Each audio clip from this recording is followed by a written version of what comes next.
every team I ran, I gave them permission to correct me. And in law enforcement, that's not normal for us to do. In the paramilitary type of organization, it's like, I'm not gonna question my supervisor because, hey, he's supposed to know better than me what's going on.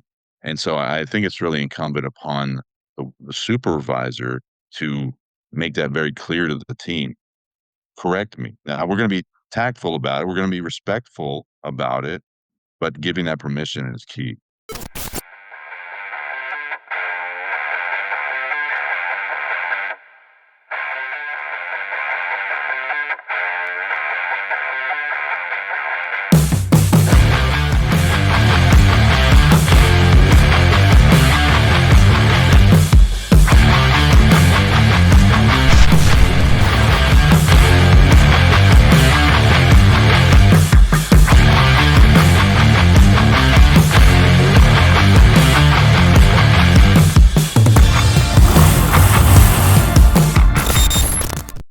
Hi, everybody. Welcome to another episode of the Blah, Blah, Blah Something Wellness Podcast, proudly partnered with the National Police Podcast Network.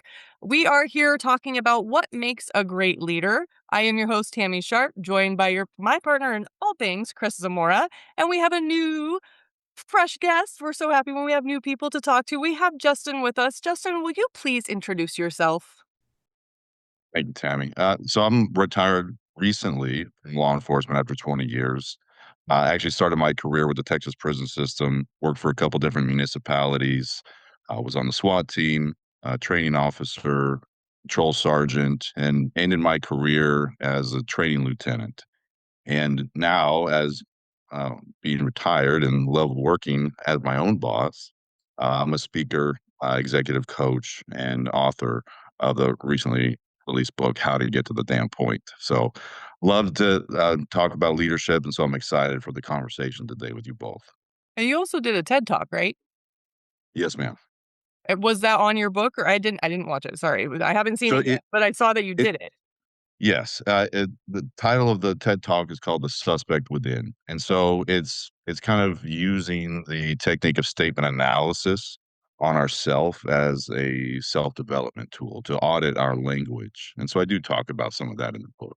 No, I love that. That's so great. Thank you for being here. I gotta say, just as you're talking too, because I do the editing for the podcast, and when we master the sound, you have a podcast voice. Like you definitely you have a good voice.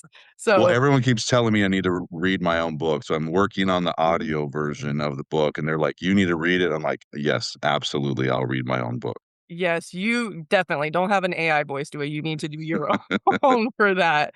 And Chris and we're both clinical hypnotherapists, and so we do, hypnosis scripts. You would be great for doing a hypnosis script too. Just very awesome. Well, thank you for being here.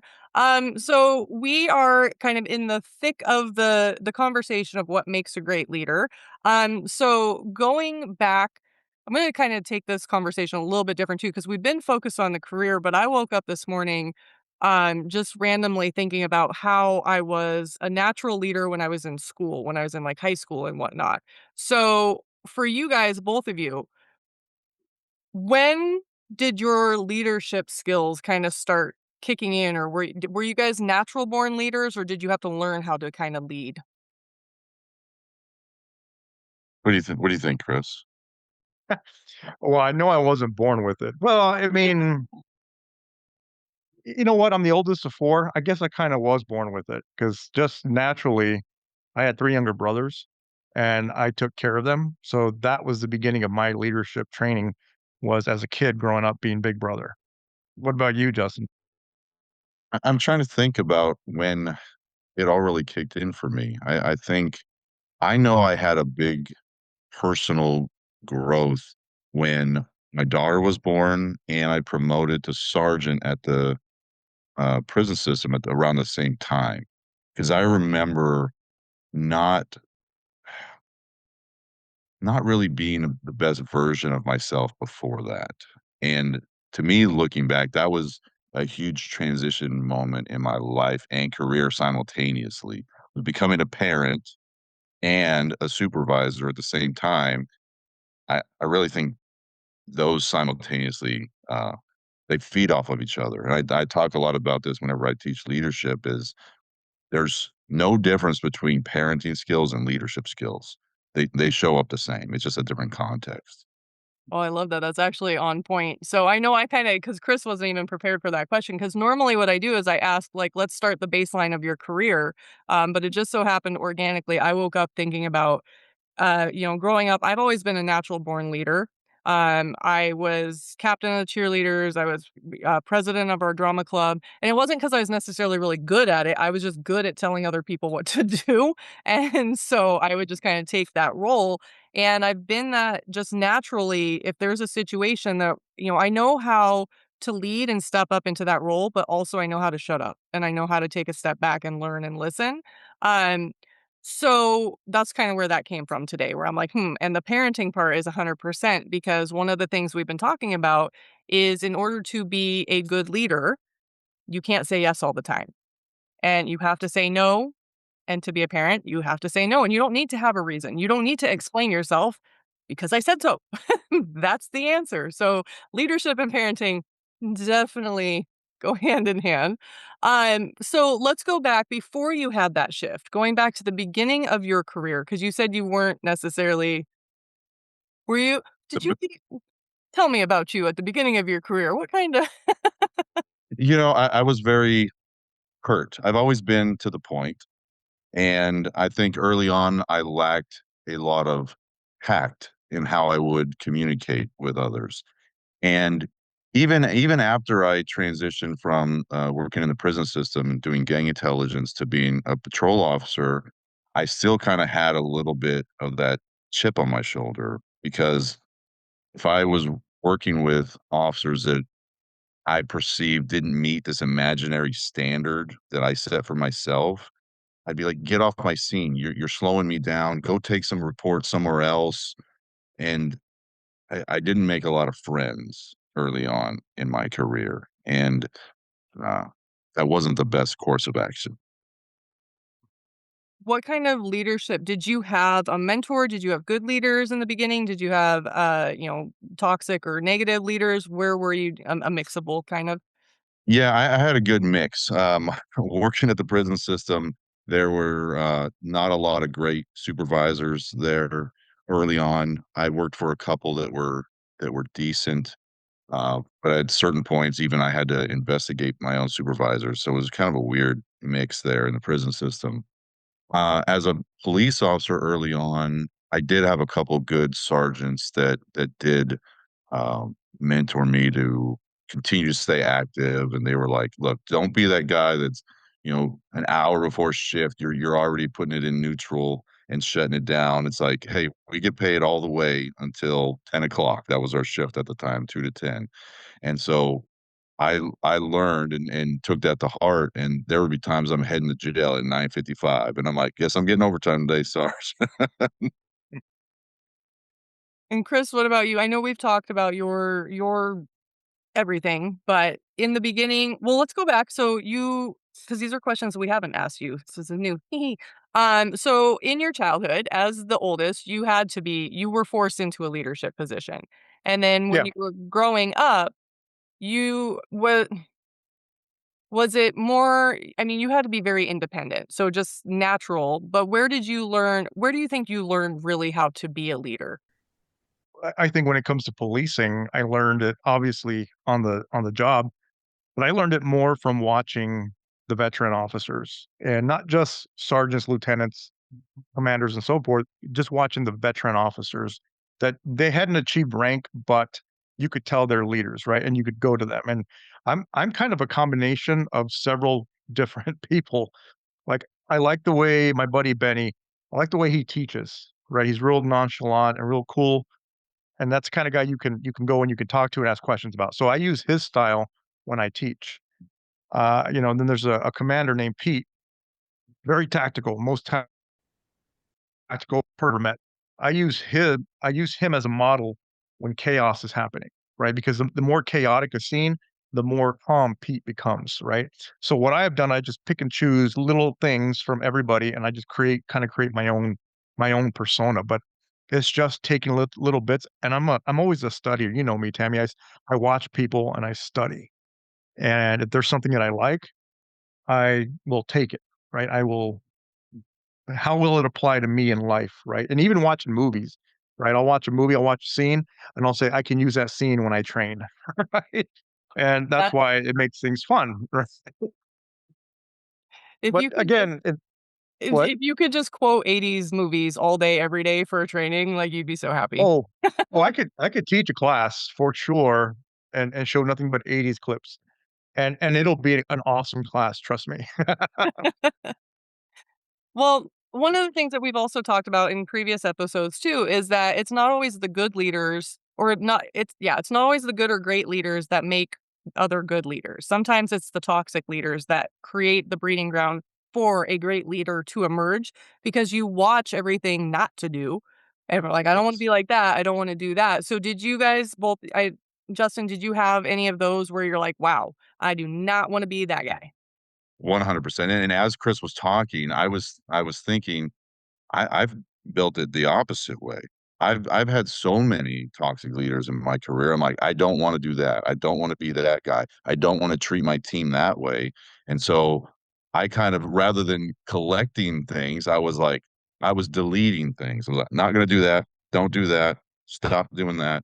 So I think I learned more from the toxic leaders in my career than I did from the good ones.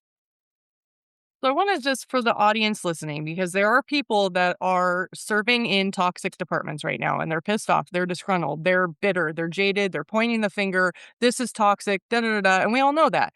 And it sucks when you're in it. It sucks when you're in a toxic situation and you're kind of damned if you do, damned if you don't. You can't make the right moves. You can't get ahead. You're trying to play by the rules and you know that there's this toxicity.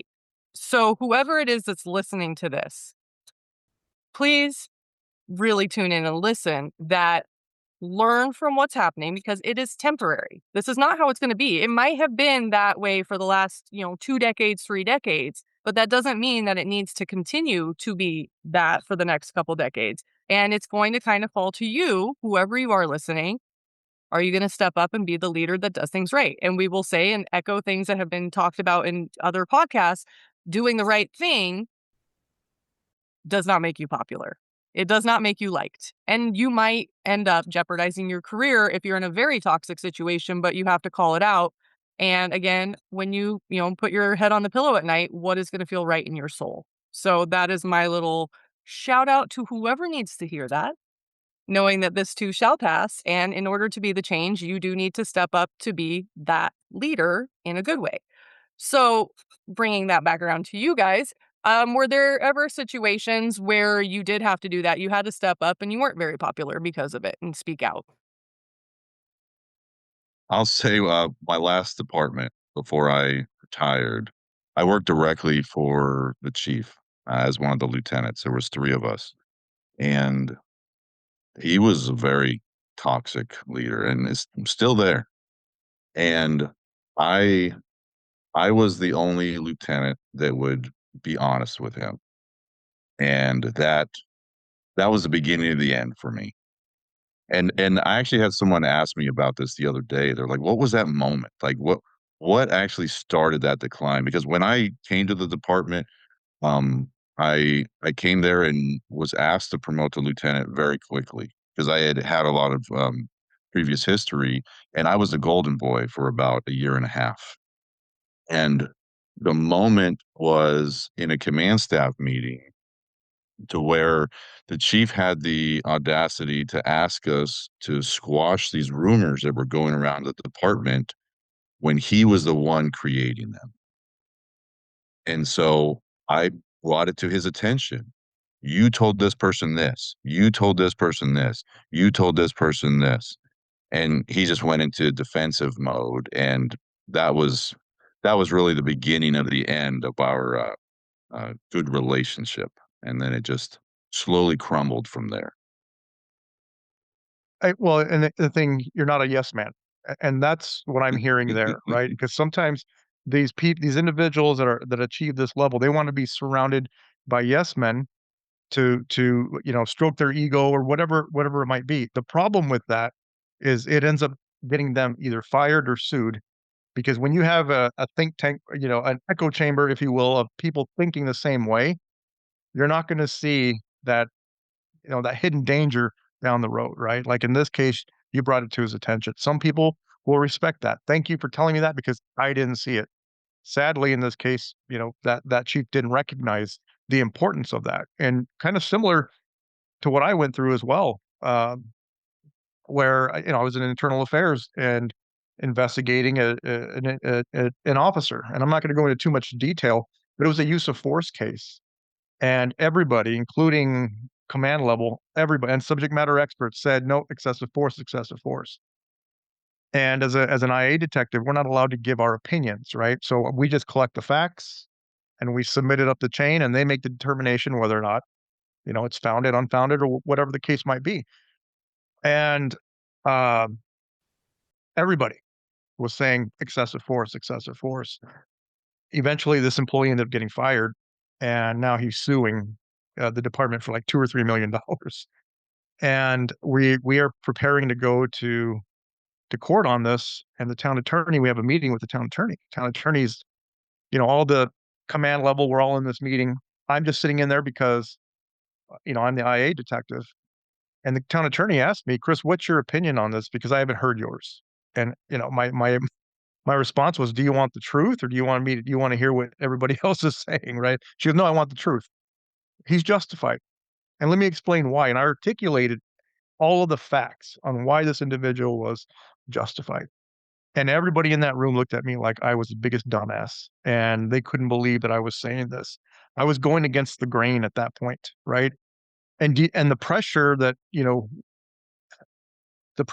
I felt in that room because everybody thought a certain way.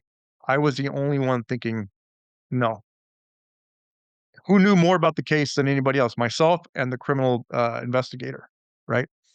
And once I explained that and I articulated that to the attorney, it made sense to her. And so now we're going to strategize how we go to court on this, right? And I never compromised. I never compromised my integrity. I told the truth. And even when we went into civil court, I spoke my truth in there, right? And just let the chips fall where they may. But much like you, after that, yeah, I didn't go much further than that, right? Because you speak out against people, and it happens, right? So, but again, like Tammy said, I can sleep good at night knowing I did the right thing. I didn't compromise my integrity just because my bosses and their bosses all think a certain way, and I just want to be like everybody else. No, I spoke my truth, and it comes down to his integrity. So, Absolutely. Absolutely. Integrity and also I always have to clean myself up. Cojones. Having some balls to stand up to do it because it takes guts, it takes courage, and you have to have really thick skin sometimes to step out. There are so many followers. We know that. We watch people follow in every walk of life, social media, everything. People have a really and I, as somebody who always is questioning everything, I don't understand the mindset. So for the audience tuning in, feel free to educate me on the mindset of a follower because I'm not one. So I don't understand. I genuinely don't get how you can just look at something and not question it from every angle. And like what Chris, and this is the thing, Chris and I in the background with what we do with our business and how we look at everything is we're constantly looking at something from a different perspective and kind of challenging each other, debating, like, you see it that way, I understand where you're coming from, and here's where I'm coming from until we find that happy medium. And so within leadership for first responder field, whether, and again, to echo what we've said in other episodes as well, title does not mean that you're the leader. There are many leaders, natural leaders that everybody will listen to and respect, and they have, whatever their title or rank is. So it's that respect, but also knowing like those people that have that tenacity to speak out and say what they really think when it's not the popular opinion. So do you guys we're in this conversation. What do you guys think kind of creates the breeding ground for the followers that just do what they need to do? I think it's a couple different levels. Some of it's self-preservation, right? You might have someone that's looking at the tail end of their careers. Like, man, I'm counting down. I got 4 years, 5 years left. I don't want to rock the boat because I don't want to get booted out of here. I don't want to get fired or investigated for some nonsense. So I think self-preservation is number one. Number two is just lack of nerve, like you said, lack of cojones. Being able to actually say what you believe rather than just nodding your head, going, "Yeah, boss, whatever you say, boss. That's how we go." And what's interesting is sometimes these leaders, um, they they speak a good game. As I think about my former chief, he told me he liked constructive confrontation, but it was a lie. He didn't want that. He would tell everyone, "Hey, behind closed doors, yeah, we need like constructive conflict, be able to disagree." But every time I disagreed with him, he would get upset, like visibly upset, and it was like, "I thought you said this was okay, boss. Like, isn't this part of it for us to hash it out behind closed doors, and then we come to some type of resolution, and they go out there as a unified team?" And he did not appreciate that.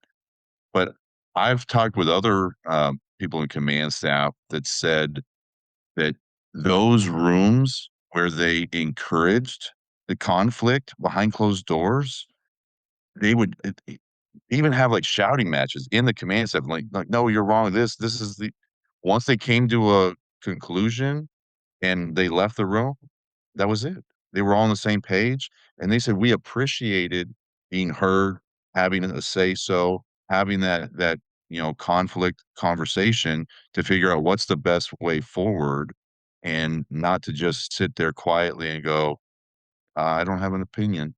Whatever you tell me my opinion is, that's what it is, boss." I love that. I think it's a really good point too, because you need to have those conversations. You need to be in that room. And I think so. One of the things that we do with law enforcement coaching when we work with a department is do a department wide survey assessment. And we have all these different questions. And it's really interesting because the chief and command staff typically at the beginning are very hesitant. They're like, oh, they don't really want to know. And it's like, okay, the way that we do our questions, we have the room for the negative, but we also, everything we do with coaching is to improve whatever it is, solutions focused. So if we ask a negative question, the next one, like, for instance, like, what are three things that you think that your department areas for improvement or you don't like about your department? The next question is going to be, what are three things that you do like about your department? What is your leadership doing well? What are they doing? Da, da, da, da. So we bring the positive so we get both sides. And people are very, very honest in these surveys, brutally honest. And so we never pass off that survey to command staff and just be like, okay, have fun reading that. We get on a meeting, we go through the whole thing, and then we coach command staff through it. Because yes, as much as you can say you love constructive feedback and criticism and you want to know, we want to know, but we also are all human and our ego, our feathers get ruffled, especially because we are our own worst enemies and our own biggest critics. So you can think, hey, I'm failing over here. And then somebody throws something from left field at you, being like, one of the things I just laugh because it gets brought up all the time. We don't like pizza parties. And then, chief is like, but I thought, and it all of a sudden you see their walls crumble, but I like the people, like, I was what? So, having them coaching it through and being able to sit back. Now, for everybody out there that you want to have these conversations where you're like, "Okay, I'm gonna speak up. How do I do it?" Where we all, I think, are in our lives and what we've all learned, and you said this, Justin, we had to go through some trials and tribulations in life to learn how to have grace and how to not just come at you and put you in check. At least I've had to do that. Where instead of coming in and saying, hey, boss, you're doing this wrong, you effed up here, you're doing this wrong, I don't like it when you do that, everybody hates you, da da da, da, that is not going to get you anywhere. But you can sit down, and one of the biggest things is, okay, I understand that, this is happening. Before I tell you my feedback, can you please explain to me what was your intention or what were you hoping that the outcome would be by making this decision? And if you allow the chief or whoever it is to have the room to kind of talk about it and say where they're coming from, and then you can come in and be like, can I share the perspective? I understand that's your intention if this is what you mean. let me share how it's actually being perceived because it's way off. So let's find that mutual connection. And now you're laying the ground for an actual conversation that's productive. Does that make sense, Absolutely. Yeah, it Chris? makes total sense. I mean, getting that feedback is important. And yeah, you may it's our ego that gets upset, right? Nobody likes to be criticized, constructive criticism, whatever you want to call it, right? But it's that criticism that makes you stronger. It makes your response stronger. It makes you more professional. And a good example of that is anytime I'd have to create a tactical operations plan, before I submitted, I'd give it to somebody who I looked at as, okay, this is a tactical minded individual. Poke holes in this and let's have a conversation about it, right? Because I last thing I want to do is write a shitty plan and then somebody gets hurt, right? So, and so I'll submit it to somebody with experience and then we have a conversation. And if he pokes holes in it, then it's not good enough. It means I gotta improve it, make it better, right? And that's what the constructive criticism is all about. It's not about, you know, checking your e you know, y we're not trying to make you look bad or anything, but we're doing it because here's the thing, our number one concern is public safety, and we have to act as professionals out there for the good of the public, and if we don't do that, we don't give it our best, then somebody's gonna die, somebody's gonna get killed, a member of the public, one of our officers or deputies, something bad is going to happen. So sometimes that criticism, we need it. And I'll be honest with you, it took me a while to Tammy, Colton, my buddy Colton. Everybody loves Colton, right? Because he's very tactful in how he talks to people, right? And so everybody loves him. And throughout my career, I wasn't like that. I was just like, this is a shitty plan. What are you talking about? Right. I would just be that person, especially when it came to undercover narcotics and especially if it came to any kind of border operation. Um, I would just, I'm very to the point because I don't want there to be a misunderstanding. Like, here's my issue with this. Let's fix this now, right? And there was no tactful way of doing it because I just don't want there to be any miscommunication because it's too dangerous. It's going to be us only out there in the middle of nowhere. We need to make sure we've got this correct, right? Our plan of attack is going to be the best, right? So, and did that piss people off? Absolutely, it did. And some people were just so mad and so upset that I didn't trust them. I didn't trust them at the border when I'm undercover, and so I made them stay in town and supplement them with other people that I trusted because, sadly, I don't know, there's ego. There's a lot of ego involved in those types of situations without going into too much detail. But again, I'm just very black and white, and sometimes it does rub people the wrong way. One thing that I think is incumbent on a supervisor to do in order to allow that type of constructive feedback is to give your team permission to do it. And I talk about this in every leadership class I teach is every team I went to, I had to sit down with them and say, hey, look, if you hear me say something that doesn't make sense, let's have a conversation about it. If you see me do something or I miss something, I need you to point it out because like you said, we're all here to be safe. We're here to keep each other safe. We're here to keep the public safe. And I would rather you point it out and say, "Hey, SARS, hey, LT, what made you make that decision?" Or "Hey, you might have missed something over here," rather than you say nothing and then you and the crew go talk crap. Hell, did you see what Sarge did, or he missed this, or Lieutenant missed this? So every team I ran, I gave them permission to correct me. And in law enforcement, that's not normal for us to do. In the paramilitary type of organization, it's like, I'm not gonna question my supervisor because, hey, he's supposed to know better than me what's going on. And so I think it's really incumbent upon the supervisor to make that very clear to the team. Correct me. Now we're gonna be tactful about it. We're gonna be respectful about it, but giving that permission is key. Well, now also asking why. So I was just talking to a friend who had somebody that just started a new job, not in law enforcement. And this person was ruffling feathers because they were new and they were just looking at the policies and being like, these are dumb policies. And it's like, okay, well, we all know usually a policy becomes a policy because somebody effed up somewhere. And now you have to have a policy in place for it. So before you start challenging and questioning the policies and being like, these are stupid, ask why do we have this policy? Seek to understand it. Now, there are some policies that are absolutely out of date and they need to be revamped and they do need to be questioned, but not questioning this is a stupid policy. Why does this seem like a less than ideal policy? Like just little tiny reframes help so much. Um there is and then okay, so we've talked about this in another episode, but it's been a little bit. So, Chris, will you talk about the critic and the creative and the realist and do that example again? Because I want to emphasize, we need to have these conversations, especially behind the scenes with leadership, specifically when people's lives are literally your responsibility. You want to make everybody safe.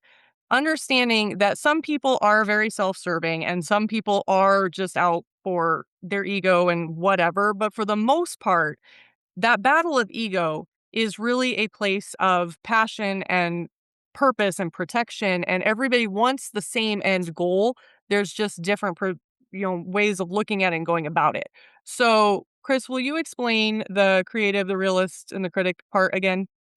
Yeah, so I guess Walt Disney created this process for, creating new characters and Disneyland and all that stuff, right? He had 3 sets of individuals. He had the dreamers, and the dreamers were gonna come up with the greatest plan. And once they came up with this plan, this character, whatever it is, basically he told them don't worry about money, don't worry about anything. Like I want you to be creative as you can. So he said these people were the dreamers. Once the dreamers came up with this concept with no limitations, then he gave that idea to this other group called the critics. Now I'm sorry, not the critics, the realists. And the realists are going to look at the dreamers' ideas, and it's the realist's job to figure out how can we make this possible? How much money is it going to cost? How do we do this?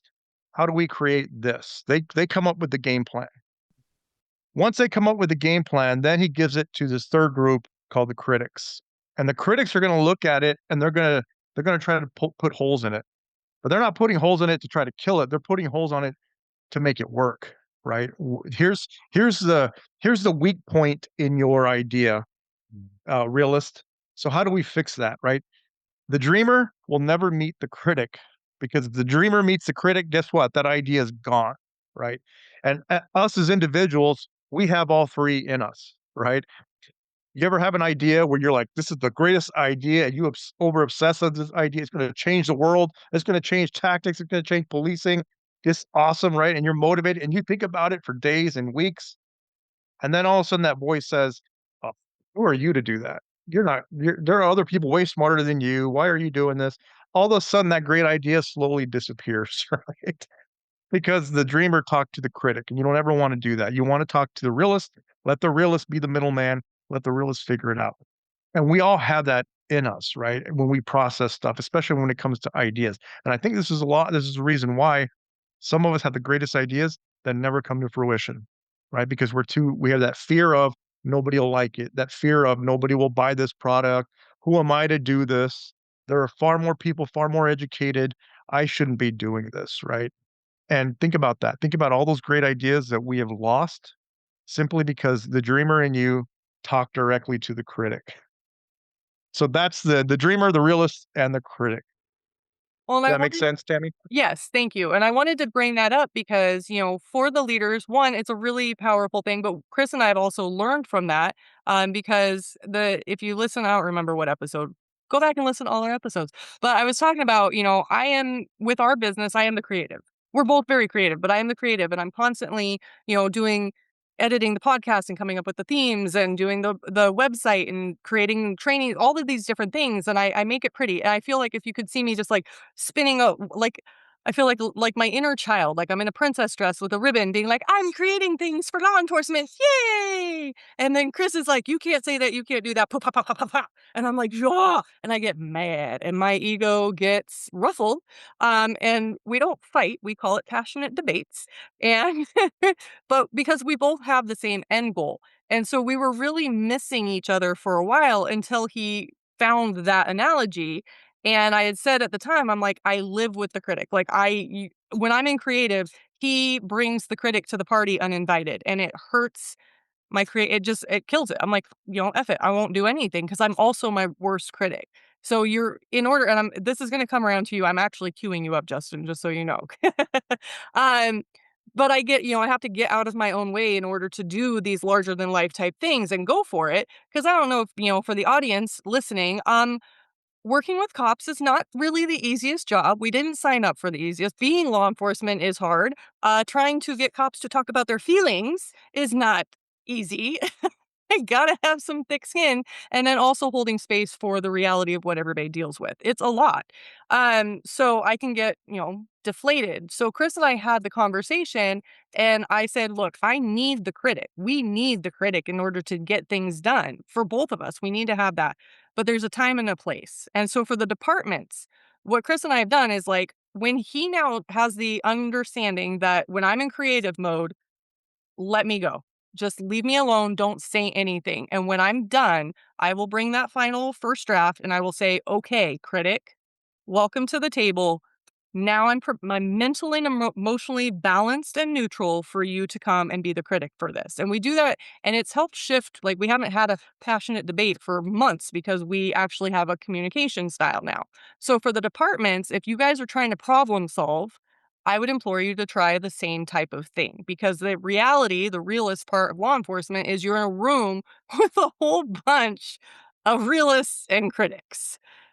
So kind of find that time. Now, where I'm queuing you up, Justin, is you are a published author, you are a TEDx speaker. So at some point, you had to get over your own worst critic. Did you have people like walk me through kind of the process of what led you to want to do that and what gave you the cojones to actually go do it? So while Chris was talking about the whole concept of being like the dreamer and the realist and the critic, I was thinking about an assessment we took at my last agency where it kind of measured that in us. And as the training lieutenant, I was always like, "Hey, well, we can do this training. We'll create this. We'll do all of these things."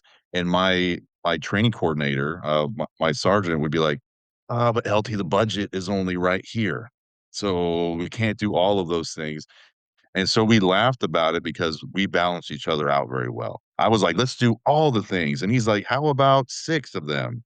And so it was a good balance between the 2 of us. But I think later on I think early in my career, I was very much in critic mode about everybody around me, and I was like, "If you don't meet this imaginary standard, you're not on my level." And, that wasn't very useful. At the tail end of my career, I was definitely in creative mode, and so that's when I went to do the TED Talk, and I really how all of this came around, about midway in my career, I was terminated for insubordination, and it was related with signing up to do some training on my time off. So it was a very weird way for, insubordination to pop up. Well, in that time frame, I had this, it was a very interesting time. I was very depressed, and I had this moment where I realized that my identity was directly tied to the job, and I was like, "What am I gonna do?" Like, how like, all I know how to do is be a cop, and, you know, what am I gonna do? How am I gonna figure this out? And I had this realization that with the skill sets that I have built so far in my career, I can do whatever the hell I want. And so when I came back into law enforcement, I had this huge shift of like, okay, how I was in the first half of my career was not the juice. Let's see how we can come back at it. And I started doing a lot of personal self development. And that turned into me doing coaching on the side while I was still working.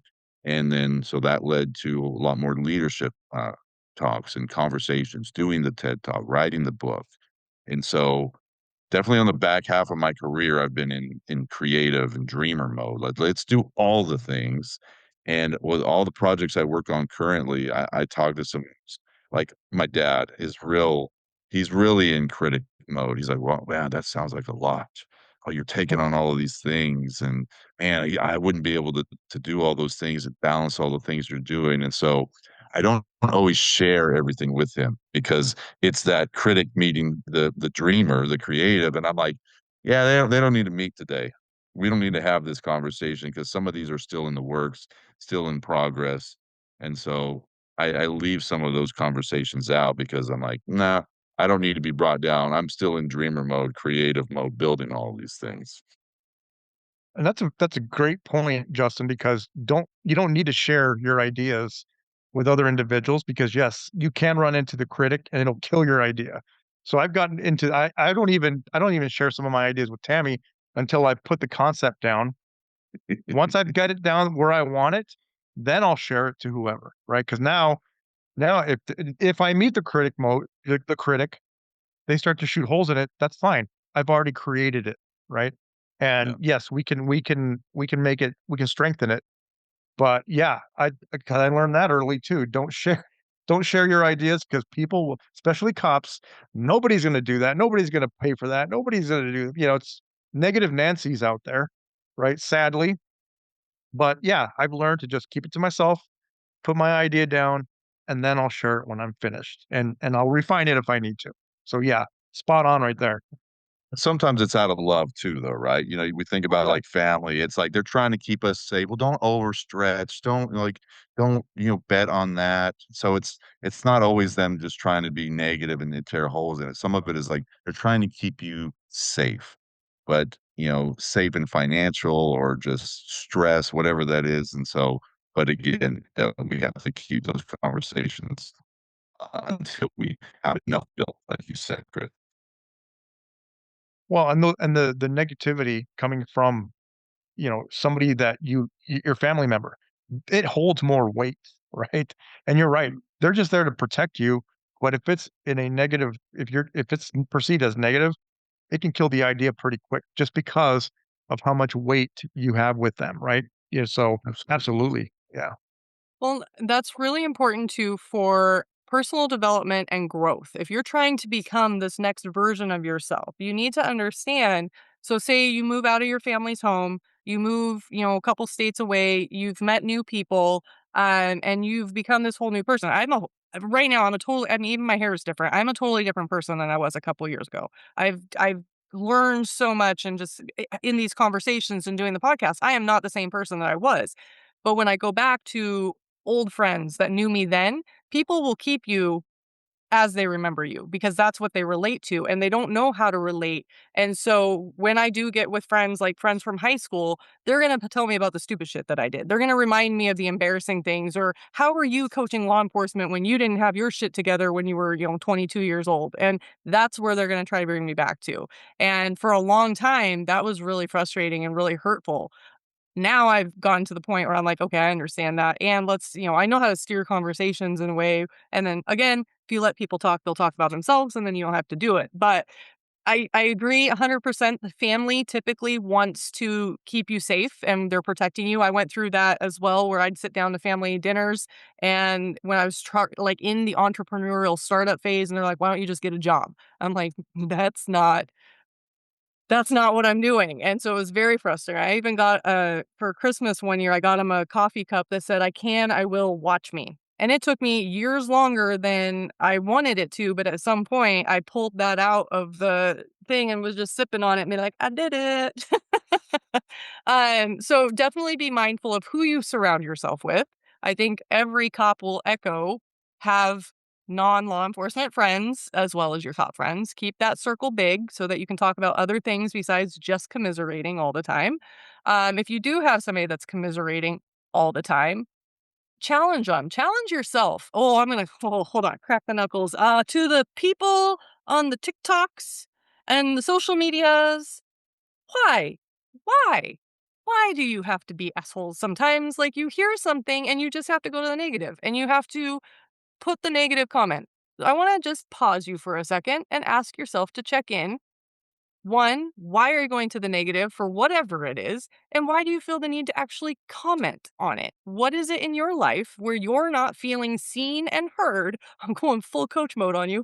Where are you not feeling seen and heard and respected that you feel like verbal diarrheaing onto somebody's comment section in a negative manner is the right approach? Hmm, I'm still adjusting to TikTok. Let's just say that. I don't really care. I put it back on you. With that, all of that, Justin too. So will you tell us a little bit about your book and what motivated you to write your book? So the book is about direct communication. So, like I said, it's titled "How to Get to the Damn Point." And what what motivated me to write this book was pure frustration.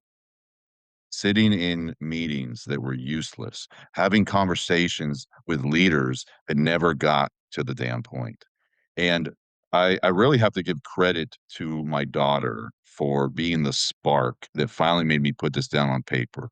Because I joke about how I probably wrote most of this book in my head during the command staff meetings that lasted somewhere between 5 to 7 hours when there's only six of us in the room. It was like, what are we even talking about?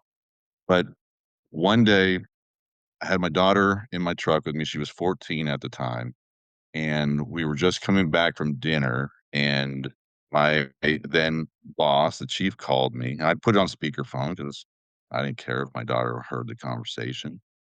And he sat there and rambled on and talked at me for about 20, 25 minutes, however long it was. And my daughter's sitting in the seat next to me, trying to whisper something to me. I can't hear what she's saying. I'm just, hang on a second, hang on. So finally, when he's done talking about who knows what, I hang up and I lean over to my daughter. I'm like, "What were you trying to tell me?" And she said, "Dad, that was the most inefficient conversation I've ever heard. When are you going to quit?" And I just laughed and I was like, "I'm working on it, little girl." I started writing the book the next day. And it was done, within a short time after that. So, I actually dedicated the book to my daughter, and that is the preface for my book because she was that spark that finally made me put it all down on paper. Oh, I love that. My daughter's texting me if we can get another animal, even though we already have a zoo. So, um, no, I think that's absolutely great. With your since how has your mindset and life kind of changed since you've done these things? Because it's not everybody gets to do a TED Talk, and not everybody gets to, I think it's funny, a few episodes ago, Chris has been writing his book. He wants to become, get it published hopefully this next year. And we made the comment that we were going to start surrounding ourselves with more published authors because you are a reflection of who you hang out with. And just naturally, yourself and a few others, everybody I've been talking to lately is a published author. And I'm like, well, we have arrived. Okay, we're learning. Um, well, just how has your mindset just in life changed since you've accomplished these things? No, I don't know if it's really changed. It's each one is like this little mini goal, and once it's there's so much preparation. There's so much that goes into these different processes. Like doing the TED Talk, there was so much work up front to get to it. And once it was there, I'm like, "Oh, I'm glad that's done. All right, what's next?" And then it's like, "All right, working on the book." It's like, "Okay, all these different things that you never thought about. Like, what's the inside design gonna look like?" I never thought about that when writing the book. I'm like, I don't know, whatever it's supposed to look like. You tell me. You're the publisher, right?" But then once it's finally published and it's out there, I'm like, "Okay, good. That one's done. What's next?" And so that's been my mindset, especially since I've retired. I don't know what it actually feels like to be retired. Like, I've had several people ask me, "Well, what's it like?" I'm like, "I don't know, because I just left one thing and now I'm doing a million things at the same time." And so, while it's nice to not have to report back to anybody and not having the weight of wearing the badge and wearing that uniform anymore is pretty nice. Um, I don't know. I don't know if anything's changed since accomplishing those things. It's just like it's a momentum builder.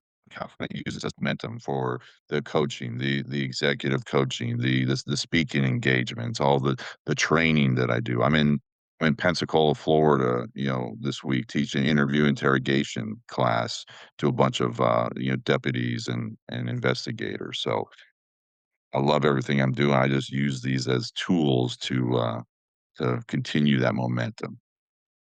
So let me ask you this. When you hit on a point that we talk about in coaching all the time. So when you did the TED Talk and when you got your book published, did you do anything to celebrate or were you already on to the next thing? Man, did I celebrate?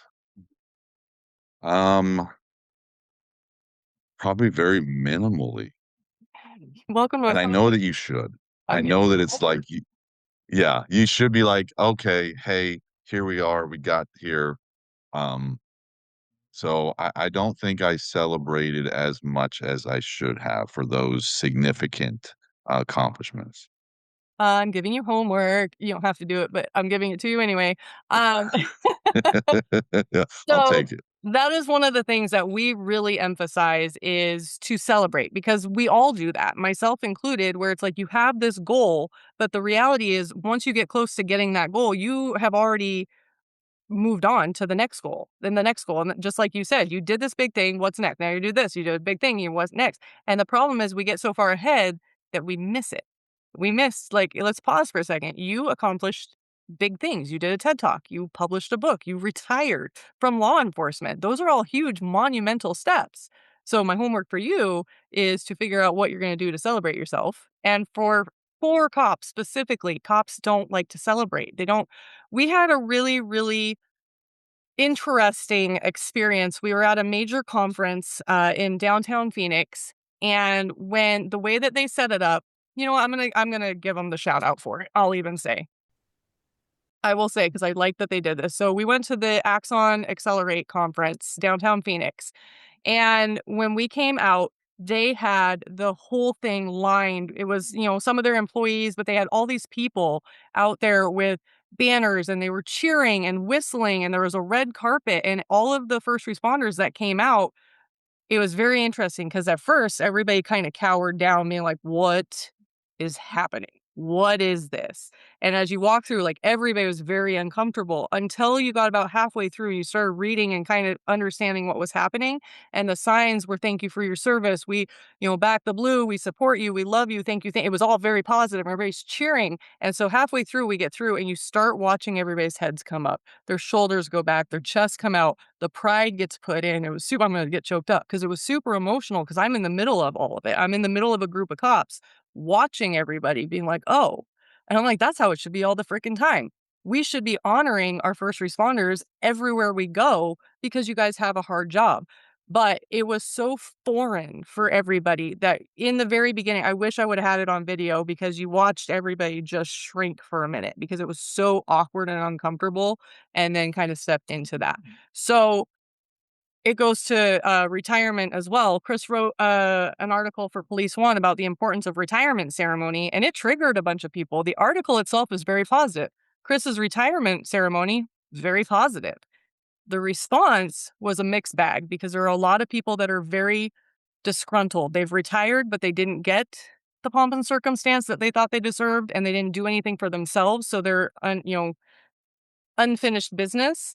There's all sorts of different stories and whatnot. So whoever's again, I speak to the audience, whoever is listening, please take the time to celebrate your wins, even the small ones. That's my 2 seconds. Yeah. Chris, you got anything? No, I mean, if you celebrate the wins, those little wins, they add up, and some of those little wins aren't so little, they're pretty huge, right? And so you don't wanna dismiss them because those are really big, much like a police career. W Retired officers, we're more likely to talk about the bad calls that we went on, right? The shootouts or the critical incidents, right? We'll talk about that, all the gore and all that stuff, right? And we're less likely to talk about the good stuff, right? The good times that, we helped this individual. We put gas in this person's car. We filled it up when they were out of gas and we helped them. We don't talk about stuff like that because we think it's like we're kind of like that silent professional, right? We don't brag about our accomplishments or what we do. But the problem with that is it gets lost. And instead of the good things that we did, how we positively affected other people, it never we forget about it, and we start to focus on the negative stuff, the critical calls that we've been on, right? And that becomes symbolic of our career for some of us. And it's like if you really think back, all the bad shit that you saw versus all the good that you did, which is gonna weigh heavier, right? Which is more, right? I'm pretty confident in saying you affect more people in a positive way versus affecting them in a negative way. So why don't we talk about that? Why don't we remember that, right? Because again, we entered this profession to help people, and that's what we do. And if you look back at 20 plus year career, you've helped far more people than than you put in jail, right? Or that you've to them in a negative way. Listen, we're not going to arrest somebody unless they've done something wrong, right? Unless they've broken the law. We're not just gonna sit there and say, "You know what? I don't like the way you looked at me. You're under arrest," right? We don't do that. If we arrest you, it's Contrary 'cause to you what did the something. people on the internet think. Oh, and that's the thing, like, Justin, you're very thick-skinned. You have to be in this profession, right? Especially when you in the beginning of your career working in the jails, you've dealt with some pretty bad dudes inside, right? And so we developed this thick skin to where it doesn't really bug us, right? And so it's funny because Tammy will talk about the TikTok, comments and what have you, and I'm just like, "Who cares?" Like, it's just You're not on whatever, the you know? TikTok. It's like, who cares? Like, but the reality is that, who cares? This guy's being a jerk. Okay, that's his life. Imagine what his life is like. If you're gonna throw negative comments out there, your life probably ain't that great, right? So big deal. Move on. So anyway. You're gonna take over our TikTok for a couple weeks, and then we'll talk. Hey, you want me to mess stuff up, but all right. No, I appreciate the conversation. I was gonna say too, with the celebrating, also doing little things to like mark those moments to remember how far you've actually come. So like right for me, I was gonna like here, just so hold on. 2 seconds. It's my podcast. You can take my time if I want to. So I have a board on the other side of my computer that nobody can see, and it is my kind of progress board. And I have, things that I'm working on. I have things that, I need to know. Like I have our duty driven deterioration, so I can look at it and be like, "Oh yeah, I feel like I'm in that phase right now." I have all of these different things over there. But the thing that I keep on the board at all times is this, and I'll edit the picture into for the podcast. But you guys can see this. It's a piece of paper that says law enforcement coaching. And that is the very first thing, a training guide for becoming an effective law enforcement performance and mindset coach. That was our very first thing that we ever created for this business. And we've come so far. We have the podcast, we have, nationally certified trainings. We've been all over the country. We speak, we do all of these different things. We have an amazing team. We're putting on a retreat. And it started with a piece of paper and a concept. So remembering how far you've come and to celebrate all those little things. So on that note, Justin, do you have any other thoughts before we wrap up? Great conversation. I know we kind of went to several different topics, but you know, leadership is definitely you know it's talked about a lot, but I think few people really understand it. 100%. That's the one thing with going back to the TikToks. And I'm old because I call it the TikToks. But I think I've watched a lot of people that were anti-police, but because of the body cam footage coming out, people are starting to tune in, and they are starting. It's very interesting to watch the shift on social media where everybody thinks cops are assholes, and then they watch about a week's worth of body cam footage and they're like, "Oh, it's the people. We're the problem." Oh shit. Cops aren't so bad. So on on that note, if in true fashion, I want to honor your guys' time. If somebody were to just tune in to this last little part of the podcast, what is your 2-second mic drop moment piece of advice or guidance that you would have for our audience? Whichever one of you wants to go first. I'll go. I think it's learning how to communicate directly and effectively, because that's not something that is innate in most of us. You have to take that on as a skill set you have to develop constantly. And there's like a book about it that some guy wrote. Where can they get your book? Yes. So How to Get to the Damn Point is available on Amazon. It did hit bestseller for a little while there. So was proud of that. So I need to celebrate that as well, Tammy. So we will I will take that homework on personally. We want pictures or it didn't count. Um, awesome. I You love that. gotta where's your book? You gotta show it. And You I gotta don't put have it a up book. there I on tried to camera. order it and it wasn't going to be here. There And you go. there we There you go. go. Right here. There we go. How to Get to the Damn Point. Love There it. you go. There we go.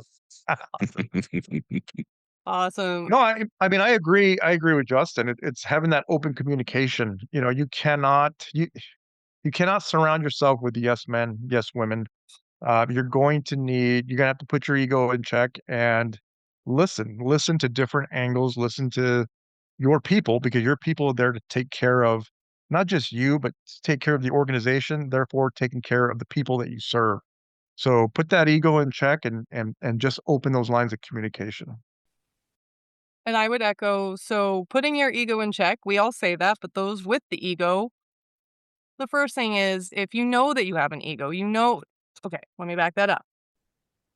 First indicator to know that you're leading with ego is if you get defensive and reactive. And I've talked about that in other episodes, but if somebody says something and you immediately get on the defensive, that is your red flag indicator that there's something there that you need to look into. So take some time, go talk to a professional, whoever that is, read the books, listen to the TED Talks and the podcasts and figure out about ego.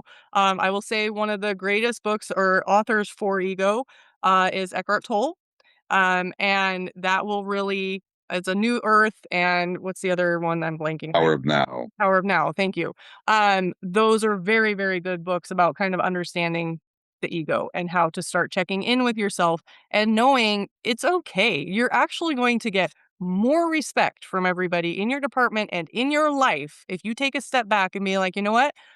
I notice I'm getting defensive. I don't know why I'm getting defensive. I'm feeling away. I don't like what you just said to me, but I need to sit with it for a minute. You're going to get so much more respect from everybody than just being an asshole and continuing on and digging your heels in to being defensive and your way or the highway. That's my 2 cents. All right. Well, on that note, thank you guys for being here. And to the audience, do the things like subscribe, send it to your friends, send us messages, and we'll see you next week.